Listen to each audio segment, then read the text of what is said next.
Olá, estamos começando mais um encontro do projeto Conexão IF Diversidade. Hoje a gente vai falar sobre o tema História das Mulheres e das Relações de Gênero com a professora Lerice. Professora, é um prazer ter a senhora aqui com a gente nesse projeto do NESGES para fazer mais um encontro, para agregar aí os nossos conhecimentos. Gostaria que primeiro você se apresentasse, só faça um pouquinho da sua formação para a gente saber quem você é e a gente já inicia a nossa conversa. Tá joia, Isabela. Eu que agradeço o convite. É um prazer estar aqui e espero poder colaborar de alguma forma no entendimento de algumas questões. Bom, eu ingressei na Faculdade de História no ano 2000, há um tempinho, e quando eu ingressei na Faculdade de História, eu nem sabia o que era pesquisa, né? A minha perspectiva era ser professora de História, mas aos poucos eu fui conhecendo, né, fazendo a iniciação científica, depois o mestrado e o doutorado nessa área de História das Mulheres e das Relações de Gênero. E desde 2013 eu sou professora de História aqui no IF Sul de Minas e no campus Poços de Caldas. Então, basicamente, é essa a minha trajetória. Perfeito.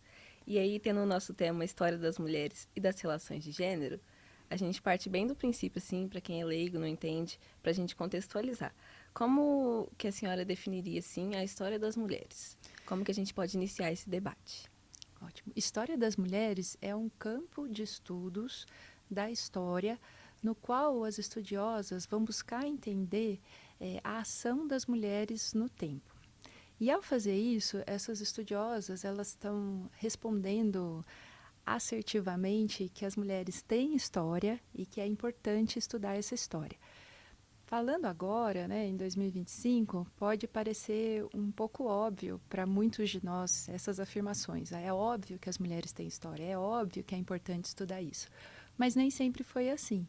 E as primeiras estudiosas desse campo, elas encontraram bastante resistência, bastante dificuldade para consolidar esse estudo e para ter reconhecimento e legitimidade na universidade.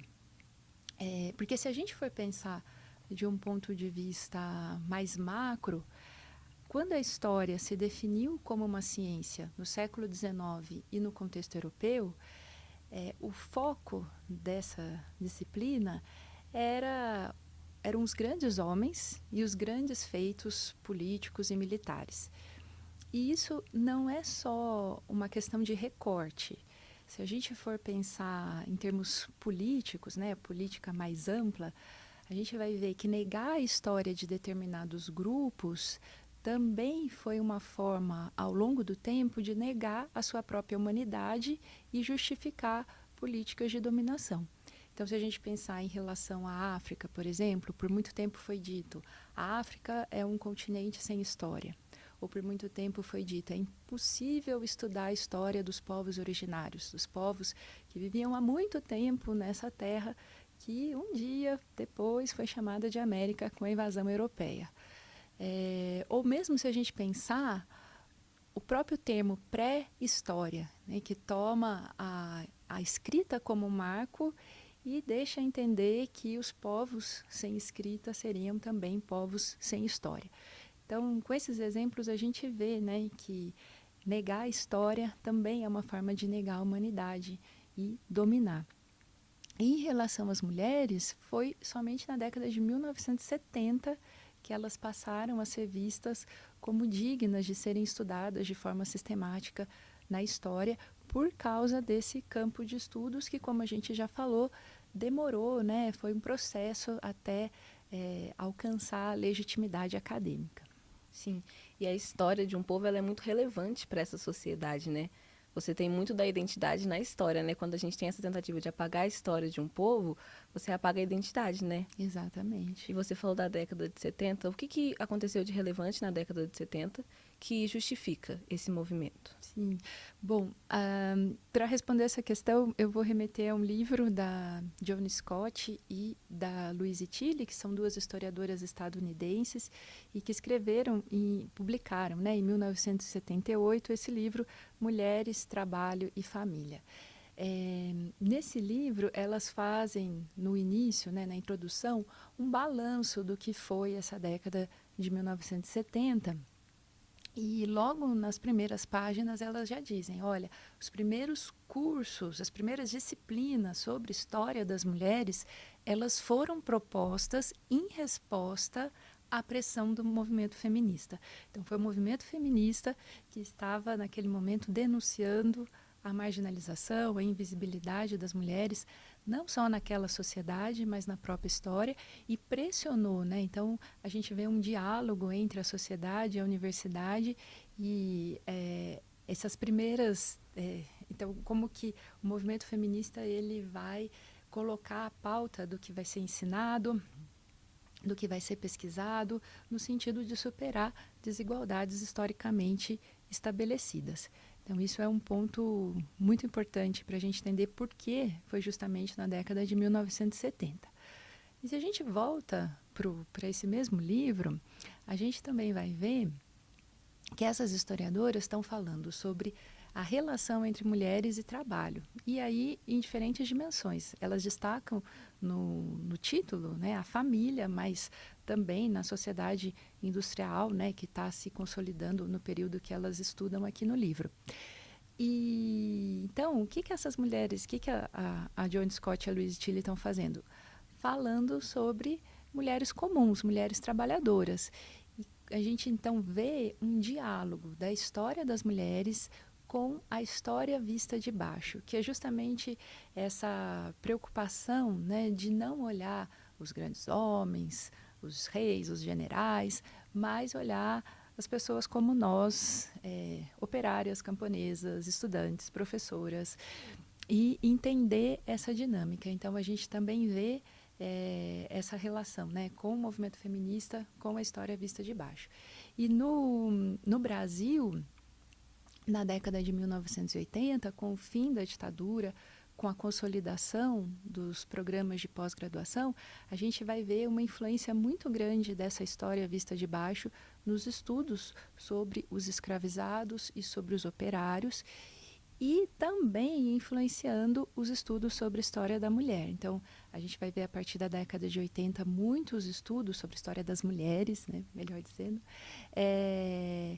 e, sobretudo, mulheres pobres, mulheres trabalhadoras, né, que serão realizados e posteriormente publicados. Inclusive, tem uma coletânea, né, intitulada Os Excluídos da História, que foi uma coletânea realizada aqui no Brasil de textos da historiadora francesa Michelle Perrault, que justamente ela vai ter o foco sobre mulheres, operários, prisioneiros, e aí dá noção para a gente, né, desse diálogo, né, entre as historiadoras de diferentes países e como isso reverberou no Brasil. Ok. E fazendo uma relação assim com a história das mulheres e a história em si, né, que a gente tem como concepção geral, o que você colocaria assim? Em que momento eles se encontram? Qual é essa relação? Como se dá? Então, a gente pode pensar como a história das mulheres, ao longo do tempo, vai problematizando algumas categorias empregadas na produção do conhecimento histórico. Então, a primeira e mais evidente categoria que a história das mulheres problematiza é a própria categoria mulher. A Joan Scott tem um texto que ela fala, né, que é uma categoria vazia e transbordante. E eles vão, as historiadoras vão, né, trabalhar essa categoria, problematizar essa categoria. E ao longo do tempo, também essas historiadoras percebem a necessidade de outras categorias que ajudem a explicar a complexidade, outros níveis de complexidade das relações humanas. Então, se a gente pensar em relação à mulher, a gente volta um pouquinho no tempo. Lá na década de 1940, a filósofa francesa Simone de Beauvoir já havia dito, né, não se nasce mulher. E a partir da década de 1970, o que as historiadoras vão fazer? Vão trazer essa afirmação plural, né, e também vão tentar entender esse processo em diferentes contextos históricos. Quando eu falo trazer para o plural, o que isso significa? Significa pensar que as mulheres não são e nem nunca foram um grupo homogêneo. Então, a experiência de uma mulher de mulheres negras é diferente da experiência de mulheres brancas, de mulheres pobres é diferente da experiência de mulheres ricas. Então a gente vê classe, raça e outros marcadores identitários como aspectos que influenciam de forma visceral a experiência das mulheres e a forma como essa experiência vai ser estudada e vai ser narrada. Então, em relação, né, quando a gente pensa nessa questão plural, é importante destacar o papel das estudiosas ligadas ao feminismo negro. Então, no Brasil, a gente tem Beatriz Nascimento, a Lélia Gonzalez, a Sueli Carneiro, que vão falar sobre as mulheres negras, sobre como diferentes formas de opressão se sobrepõem e também diferentes formas de enfrentamento, de resistência a essa opressão. Então, em relação à categoria mulher, a gente pode perceber essas problematizações, né? Agora, com o passar do tempo, as estudiosas foram percebendo que não bastava olhar para o passado e falar, gente, tem mulher aqui, a gente tem que estudar a história dessas mulheres. Porque a história delas, a história das mulheres, não poderia ser um adendo à história dos homens, ou um adendo à história oficial, ou um adendo à história de qualquer forma. Elas começam a perceber que essa história tem um potencial para questionar essa disciplina de uma forma ainda maior. Então, para isso, era preciso uma sofisticação epistemológica, né? Uma nova categoria. E é aí que gênero entra nesse jogo. Claro. Então a gente contextualizou a história das mulheres e agora a gente parte para as relações de gênero. Voltando a uma parte básica de novo, já que a gente passou para outra parte do assunto, como a gente pode definir gênero? Então, vamos pensar assim, no campo acadêmico, nas pesquisas, essa categoria ela já vinha sendo usada em algumas disciplinas, como antropologia, desde pelo menos o final da década de 1960. Então, acho importante a gente destacar isso para as pessoas entenderem que não é uma novidade, né? Há uma tradição de estudo sobre gênero na academia e também não é uma exclusividade de uma disciplina, não é uma exclusividade da história. Essa é uma categoria usada em diferentes disciplinas. Então, na sua primeira definição, na sua primeira acepção, gênero foi definido como sexo social. Ou seja, o gênero estaria associado às construções sociais que são projetadas sobre o sexo biológico. Então, veja que nessa primeira leitura, a gente vai entender o sexo como uma base imutável, estável, fixa, sobre a qual, ao longo do tempo, diferentes sociedades vão projetando construções sociais. Então, essa foi uma primeira definição. Acontece que, ao longo do tempo, as pessoas foram vendo que isso não era o suficiente. Por quê? Os estudos foram mostrando que não era suficiente dizer que gênero é o sexo social, porque o sexo também é social. E quando a gente fala isso, que o sexo é social, pode causar um estranhamento inicial. Mas como assim, né? O nosso corpo, como o sexo é social? E aí tem dois estudos que eu acho bem interessantes, porque eles apresentam isso de uma forma muito didática e muito coerente, né? Esses dois estudos, eles são da década de 1990 e de áreas diferentes. O primeiro deles é do historiador turco Thomas Laqueur, e se chama Inventando o Sexo. E o segundo é o da socióloga nigeriana Oyeronke Oyewumi, e se chama A Invenção das Mulheres. E um detalhe curioso é que esses dois livros eles foram publicados em 1990, né, em países diferentes, mas no Brasil eles foram traduzidos e publicados, o do Thomas Laqueur ainda na década de 1990 e da Oyeronke Oyewumi apenas agora, em 2021. Então, Nossa. uma diferença bem grande, né? Bom, mas o que o Thomas Laqueur faz? Ele pega estudos de anatomia que foram feitos desde a Antiguidade Clássica até o século XIX. ele vai analisar esses estudos como documentos históricos. Então, o que ele vai mostrar, por exemplo, em relação aos gregos na antiguidade? Que os gregos tinham um modelo de um sexo único. Então, para os gregos, homens e mulheres tinham os mesmos órgãos sexuais. Só que, no caso das mulheres, esses órgãos estavam invertidos, esses órgãos estavam para dentro. E o que havia feito esses órgãos ficarem invertidos, ou seja, no lugar, entre muitas aspas, errado, né, seria a falta de calor. A falta de calor do corpo das mulheres teria levado a essa inversão, né, essa impossibilidade desses órgãos estarem no lugar correto no entendimento dos gregos lá da antiguidade. E essa explicação, a falta de calor do corpo da mulher, era mobilizada para justificar a visão das mulheres como inferiores naquela sociedade.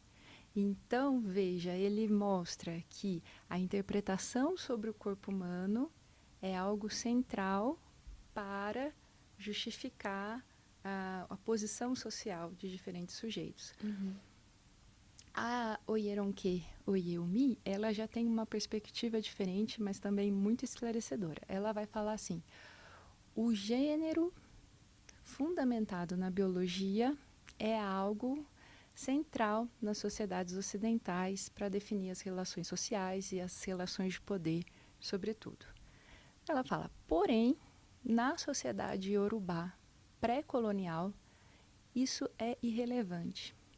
E aí ela vai falar que o critério usado para organizar as relações de poder, né, é a idade biológica. E isso é muito potente porque faz a gente pensar, desnaturalizar algo, né, que para a gente parece uma explicação muito bem fundamentada. Fala, isso existe nas sociedades ocidentais, mas na sociedade iorubá pré-colonial é diferente. Então, mostra o caráter histórico de algumas explicações que por muito tempo a gente pensou que fossem associadas à natureza, né? Então a gente está desnaturalizando algumas formas de explicar. E isso é incrível, né? Quando a gente começa a ter novos vislumbres de como essas relações que a gente tem hoje na nossa cultura, no nosso momento histórico, em outros momentos, em outros povos, isso abre a nossa mente, né? Porque a gente vê que há outras formas de lidar com o que a gente tem na nossa sociedade. Exatamente. Isso é incrível. E compreendendo, então, o que você acabou de falar, que o sexo ele é social e o gênero também. O que isso implica na sociedade? Como que isso se desdobrou? Então, a gente, sabendo que o sexo é social, a gente pode pensar novas possibilidades de relação entre sexo e gênero. E talvez um primeiro desdobramento seja entender de uma forma contundente, definitiva, que gênero não é binário, né? Que existem diversas e múltiplas formas de feminino e masculino em diferentes sociedades e ao longo do tempo, né? Não existe o masculino ou feminino, né? Porém, é importante destacar que, falando dessa forma, parece algo tudo muito fluido. E a gente sabe que existe uma construção hierárquica que sobrepõe o masculino ao feminino. Então, é importante a gente ter essa visão, né, sobre as múltiplas possibilidades de viver masculino e feminino, sem negar essa construção hierárquica. Ao mesmo tempo, pensar que essa construção ela não ocorre sem conflito, que ela é sempre instável, no sentido de ser contestada, no sentido de ser problematizada, e que um aspecto muito interessante é justamente buscar compreender essa instabilidade dessa construção hierarquizada. Então eu vejo esse um aspecto interessante, né, quando a gente entende o sexo como social. Uma outra implicação de pensar o sexo como social é de pensar que não é o sexo que é a base para o gênero, mas o contrário. Então, que é o gênero, a construção social, que vai orientar a nossa interpretação sobre o sexo e conferir a posteriori, um caráter natural e fixo para essa construção social. Uhum. Perceber isso é muito importante, porque na nossa sociedade as pessoas são julgadas pelos seus corpos. Então, tem a socióloga canadense Dorothy Smith, ela fala isso, né? O corpo masculino confere legitimidade aos enunciados, enquanto o corpo feminino o afasta dessa legitimidade, dessa credibilidade. E a gente pode, por exemplo, né, pensar no campo científico, né, como tantas mulheres estudaram ciência, mas tiveram muito mais dificuldade que os homens para terem reconhecimento, para avançarem nas suas carreiras. Isso não só na ciência, né, só citando a ciência como um exemplo. Então, quando a gente percebe essa associação, né, as pessoas serem essa associação entre o corpo, né, a importância do corpo, mas a gente desvela essa dinâmica e a gente mostra que a biologia não é e não deve ser a base da organização social, porque, na verdade, essa explicação é uma explicação histórica, a gente consegue novamente desnaturalizar a nossa visão sobre esse fenômeno. Então, abre a possibilidade da gente pensar, né, como outras formas de relação poderiam se desenvolver. E tomar cuidado também para a gente não pegar isso como uma explicação pronta. Isso eu vejo que é algo que pode orientar o nosso questionamento sobre o passado, né? Então, a gente parte desses questionamentos, mas vai observar o desdobramento disso em contextos específicos, né? Entender realmente a especificidade histórica desses processos. Sim, e é interessante a gente pensar sobre isso, acho que principalmente para o pessoal da minha idade, porque a gente precisa compreender que essa emancipação feminina, né, de poder estudar, do direito ao voto, do direito ao emprego fora de casa, né, remunerado, ele é muito recente, né? A minha geração, é claro, já pegou, já nasceu estudando, vai poder trabalhar, nunca teve que pensar sobre isso. Mas se a gente for analisar a história, é muito recente, né? É muito É recente. extremamente recente. Por exemplo, se a gente pensar, né, o fato das mulheres estarem nas universidades, estarem no ensino superior. Então, até o final do século XIX, tipo, isso é ontem, né, em termos Uhum. históricos, isso era proibido. E no final do século XIX, no Brasil, né, que isso passa a ser legítimo na lei, mas as primeiras mulheres enfrentaram uma dificuldade enorme, né? Então, as primeiras advogadas, a gente quando vai para a imprensa do começo do século XX, é caricatura, é crítica, é falando que aquelas mulheres eram mulheres homens, que absurdo, e, enfim, né? Então a gente vê que o antifeminismo é tão antigo quanto o feminismo, né? Sim. E pensar exatamente isso, que são conquistas, mas que ainda há muito a ser conquistado, e são conquistas frágeis, né? Se a gente pensa, sobretudo, em regimes autoritários, a primeira coisa é questionar essas conquistas, né? Então, é preciso estar atenta, né, a esse processo. Agora, em relação ao trabalho, né, as mulheres pobres sempre trabalharam, né, e essa questão, né, da invisibilidade, tanto no trabalho doméstico quanto no trabalho fora de casa, né, e então é algo também para a gente pensar e problematizar, né? Porque ainda é uma questão, né? Sim. Ainda é uma questão para as mulheres. É uma luta, foi uma luta para poder trabalhar fora de casa, para ter uma remuneração adequada e agora para que essa remuneração seja equivalente à dos homens, né? Então, é uma luta de pouquinho em pouquinho. E também a questão que a gente pode destacar das várias jornadas de trabalho, né? Que ainda sobrecarrega as mulheres. Que é ser mãe, trabalhar fora, cuidar de casa, né? Realmente. E analisando essas relações de gênero, como que a gente pode analisar isso no âmbito especificamente da história? Sim, tem um artigo da Joan Scott, que é um artigo clássico, né? Que se chama Gênero, uma categoria útil de análise histórica. Esse é um artigo muito bom e muito difícil, mas é uma leitura obrigatória para as pessoas que têm interesse nessa área, e é uma daquelas leituras que a gente faz e refaz várias vezes ao longo da vida, né? Sempre que quando você lê, você vai entender alguma coisa a mais do que ela está dizendo ali. Esse artigo ele foi publicado pela primeira vez nos Estados Unidos em 1986, então já um outro momento, e no Brasil em 1990. E esse artigo ela faz um balanço de como as historiadoras vinham usando a categoria de gênero. Ela faz críticas muito duras, muito acirradas a esses usos e faz proposições, o que ela pensa naquele momento que poderia ser feito a partir de gênero. E uma das críticas que ela faz, que eu acho muito importante a gente destacar aqui, é como é equivocado tomar gênero como sinônimo de mulheres. Então, quando a gente pensa essa categoria, não é para estudar apenas mulheres, né? Para estudar vários grupos, homens também, é importante que a gente pense essa categoria, né? Então, uma categoria que transcende a própria história das mulheres. E, ao mesmo tempo, coloca uma questão, e especificamente em relação às mulheres, o que essa categoria pode agregar?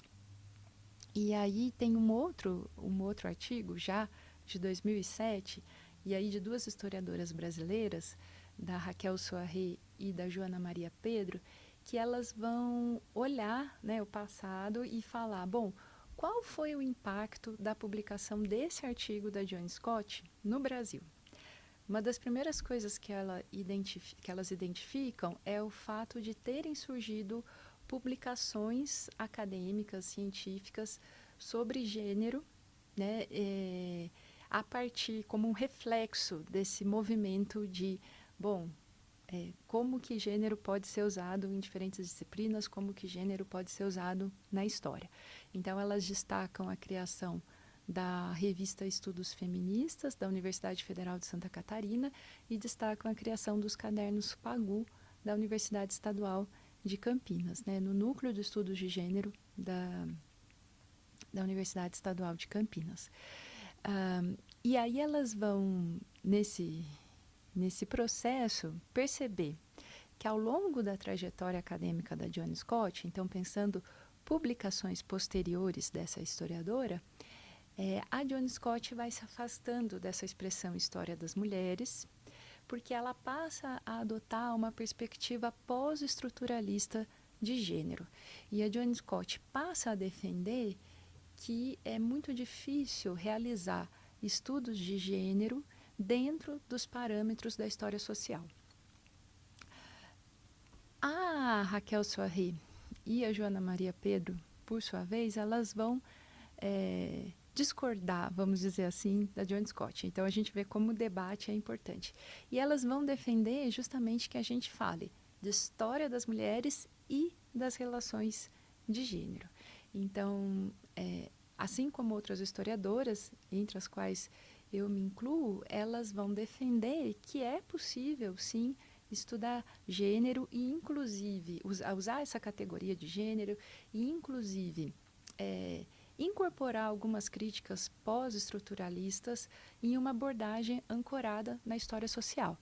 Quando eu falo uma abordagem ancorada na história social, é uma abordagem que se volta para a ação, para a experiência de diferentes sujeitos históricos, inclusive das mulheres, observando como essas mulheres, agora fazendo o recorte, se apropriam e ressignificam construções de gênero ao longo da sua vida, em suas situações de conflito e como interesses próprios, né? Então, não existe uma estrutura opressora, mas essa estrutura opressora que a gente falou, né, é permeada de tensões. Então, essa é uma abordagem, é uma perspectiva. Eu me perdi Sim. de novo. Tranquilo. São muitas referências, né? Nossa. São muitas referências. Sim. Então, em um primeiro momento, quando a gente falava de história das mulheres, os críticos disseram, olha, isso é muito simples do ponto de vista teórico, né? Afinal de contas, parece que a história das mulheres apenas vai resgatar a história das mulheres e não vai colocar um questionamento à história como um todo. Com a categoria de gênero, isso ficou mais complexo, é como se fosse uma resposta. Olha, a gente está resgatando, sim, a história das mulheres, mas pensando isso num contexto de relações de poder mais amplo. Então, essa relação, né? A categoria de gênero, que não é uma exclusividade da história das mulheres, que deve ser mobilizada para estudar diferentes grupos, né? Diferentes agentes históricos, mas que tem também uma colaboração muito importante para esse campo, para a história das mulheres. Legal, legal. E aí, para fechar o nosso encontro, né? O que você destacaria assim de mais importante no tema? Bom, eu acho que a gente pode destacar a importância política desse campo de estudos, Sim. no sentido de ainda hoje abrir possibilidades para a gente pensar questões relacionadas à invisibilidade e à marginalização das mulheres. Questões que foram levantadas lá na década de 1960 e que ainda precisam ser pensadas, problematizadas. Eu penso que ainda há muitas histórias de mulheres a serem resgatadas, pensando no campo da produção acadêmica, científica, ou né, mulheres literatas, mulheres artistas, mulheres cientistas. E também penso que há muitas histórias a serem resgatadas de mulheres comuns, mulheres né, do cotidiano, que a gente pode ainda aprender muito né, com a experiência dessas mulheres e, a partir disso, pensar outras possibilidades de presente. Porque a história também é sobre isso, né? É sobre olhar o passado, não para não repetir os mesmos erros, infelizmente isso não acontece, mas olhar o passado para conseguir imaginar outras possibilidades, né? Outras possibilidades de presente. Também acho que seria importante resistir à tentação de representar essas mulheres como figuras heróicas, né? Por mais inspiradoras que elas sejam, por mais importantes que elas sejam, porque quando a gente faz isso, a gente está, de uma certa forma, desumanizando essas mulheres, jogando essas mulheres para fora da história e tratando numa perspectiva de que seriam excepcionalidades ou mulheres à frente do seu tempo. E no campo da história, nos interessa muito mais pensar essas mulheres inseridas nas contradições do seu tempo, que foi possível nessas contradições. E, por fim, eu penso que tem um alerta importante que a historiadora Cristiane Schettini faz quando ela fala sobre o machismo eterno, né? A gente tomar cuidado de não ter uma explicação pronta, né? Uma explicação que prescinda a própria pesquisa, mas que a gente consiga observar como alguns fenômenos, né, que perpassam no tempo têm especificidades históricas. Então, pensar como a sociedade muda tanto e algumas formas de dominação se reproduzem nessa mudança. Então, tomar cuidado com explicações prontas, né, que valem para qualquer momento, para qualquer contexto. Não, tentar entender as especificidades desse movimento histórico. Sim, o que você falou da gente resgatar essas histórias dessas mulheres que se perderam aí ao longo do caminho, eu acho muito interessante porque elas são, de certa forma, uma inspiração para quem estuda a história hoje em dia, né? Então, como você disse, não desumanizar essas mulheres, né? Mostrar que elas eram, sim, contraditórias.